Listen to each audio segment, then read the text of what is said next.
Hey y'all. So, welcome back to an update on the secret cycle.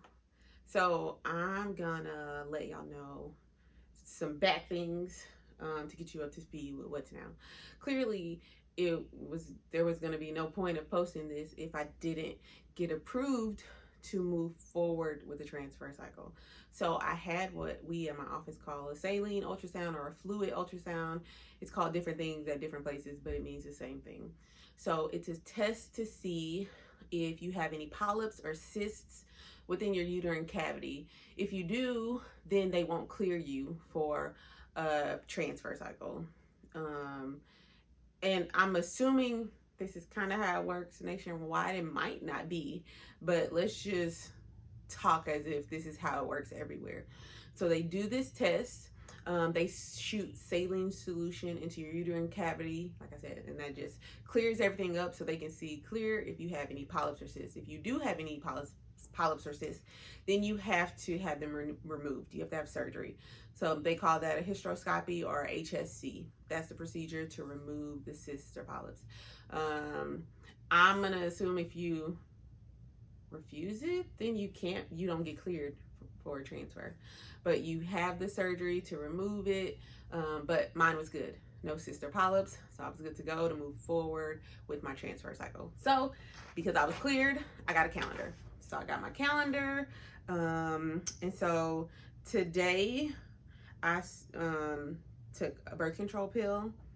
I did a Lupron injection, subcutaneous, here in my belly, and I took one prenatal. So that's all I do for the next few days. So that's simple. So as far as comparing a transfer cycle, and when I say transfer, I mean a frozen embryo transfer. So that I don't have to say all that, I just shorten it to a transfer. So I'm going to try to always refer to it as a transfer, but I also may say a FET cycle, frozen embryo transfer cycle. Same thing. And so this so a FET in comparison to IVF, way better.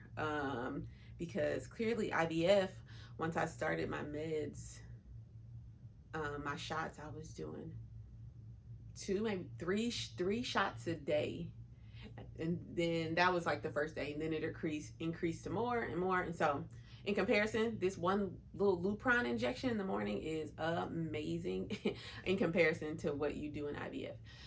The only downside to doing transfer is that you're on meds a lot longer.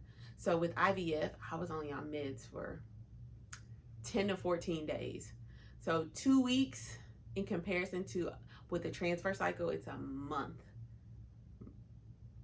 And then if you get pregnant, then it's until you're 10 or 12 weeks, I'll have to ask, pregnant. So you're on medication for so much longer. And that's the one thing I didn't want to do. I wanted to do, I guess I'll talk about this in another one. Yeah, I'll talk about this on another day. So right now I'm cleared to move forward with a transfer cycle. I have my calendar. So I know I have my calendar for the next 1, 2, 3, 4 weeks for the next month. So I know what's gonna happen. I know when my transfer date is. I know all of the things. You don't know all the things, but I know all the things. It's all here on my calendar. And so I'm cleared, I'm good to go. My baseline will be in a few days. And if my baseline is good, and your baseline is clearly your baseline, they see how you look, what your starting range or realm, what you look like before you start any stim medication. So like right now, I'm not doing any stim medication, stimulation medications that stimulate. I'm not starting those yet. You do your baseline first, and then if that looks good. So when you do your fluid ultrasound, you're cleared to just move forward with the transfer cycle. And then you have your baseline appointment. And if that looks good, then you're cleared to start your stim medication and continue with your cycle. If at your baseline you don't look good, you won't be cleared. And then this would just be ripped up, done, because you're not moving forward. So at any point in this process, you could be canceled. Like, you know what I mean? If you're lining, if everything doesn't look the way it's supposed to, they're going to stop it, shut it down, and say, let's try again later because you're not responding the way you're supposed to or the way we want you to. So then they would just change up your protocol and your medicines, because everybody's medication protocol is not the same. So everybody doesn't do Lupron. Like, everybody doesn't do the same thing. But me, I'm doing Lupron, I'm doing my birth control pill, and my prenatal. So that's what's happening so far. I feel like every time I record, I'm looking at the door, because I'm always like, what if he walks in right now? He's gonna be like, what are you doing? But he has a game tonight. So like, he's literally not gonna walk in right now.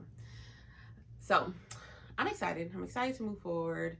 Beyoncé said it best. This could be a sweet dream or a beautiful nightmare. Like, we're hoping for the sweet dream, not the beautiful nightmare.